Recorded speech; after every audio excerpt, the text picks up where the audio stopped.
So the first precept is welcome everything, push away nothing. Welcome everything, push away nothing. This sounds really good. It would make a great bumper sticker, but how do we do it? So we, at the Zen hospice that I began, Richard mentioned, this was the first Buddhist hospice in America. We created an environment which was beautiful and also receptive. In fact, it was characterized by what I might call a fearless receptivity. In other words, we were willing to meet whatever showed up. Didn't mean we didn't have any fear. We were frightened quite often. But we understood that fear wasn't the only thing in the room. To welcome everything and push away nothing doesn't mean we have to like what comes. It only means we have to be willing to meet it. Yeah? I know that we have this expression, end of life, and I certainly don't want to deny that, but it's my experience that people die in the middle of their life. They die in the middle of their experience of life. You know, they're not at a distance from it, actually. In the middle of their glasses or their breathing or some other activity. Yeah. The willingness to free ourselves and others from the limitations of roles. As I said earlier, professional warmth doesn't heal. When I'm dying, I don't want a role next to me. Not a dinner role, not somebody playing a role. I want honest, authentic communication. That doesn't mean that we won't have a role to play, that we won't, for example, be a caregiver or a therapist or whatever our particular role is. But of course, we won't let ourselves simply be defined by that role. The distinction at the bedside is different. It's really different, you know.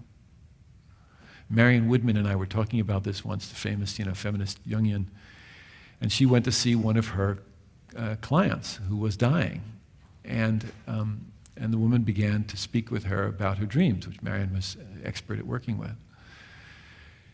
And she got quite agitated. And the nurses came in and said, "What are you doing? We just had her calm down, and now you're agitating her." And Marion said, "I'm not doing anything. I'm just listening to her, So Marion was able to work with her of course she had all her skills as a therapist, but she was also able to work with her human to human. When we get stuck in our role, when we get limited by our role, we forget to see the soul of the other person sometimes. We forget to have a soul-to-soul relationship. Yes, ma'am. And we're over here. Raise your hand again so he can see you. There we are. Thank you. I wonder if you could just speak for a few minutes about the fact that all these things are true about living as well. Yes. Every single thing you've said. Oh, really? Huh? And funny how that works, huh?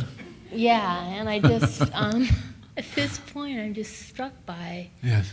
all the theories, all the things I've learned in school at Naropa, all through my life as a therapist, as a person. Sure.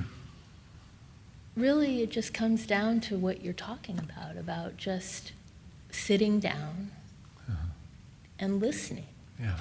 Well, I don't really see what the let's not be naive also. Let's recognize that, I have a tool belt, like everybody in this room, of expertise that I've cultivated, and I'm really glad to have them because they're really handy.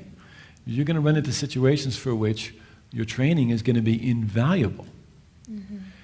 I have a whole toolbox of tools, but I try not to set that toolbox down between myself and the person I'm serving.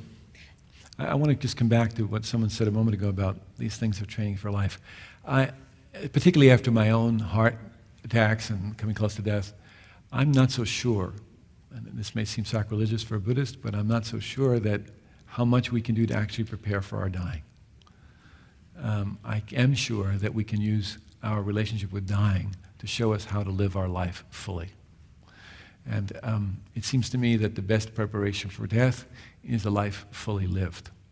So I think if we can really use the reflection on dying, the contemplation on death, which has been given to us as a practice from every tradition over time, to really know how to live our life, I think this is the right way to proceed. I think it's useful reflection for us, and to again use death as our advisor, and to really bring the precariousness and the very preciousness of this life forward. I think I can't stress that enough. I think that's the most important point of any discussion on dying is how does it help us to really live our lives fully. So I think that's a good place to end. Yeah. I want to thank you all very much.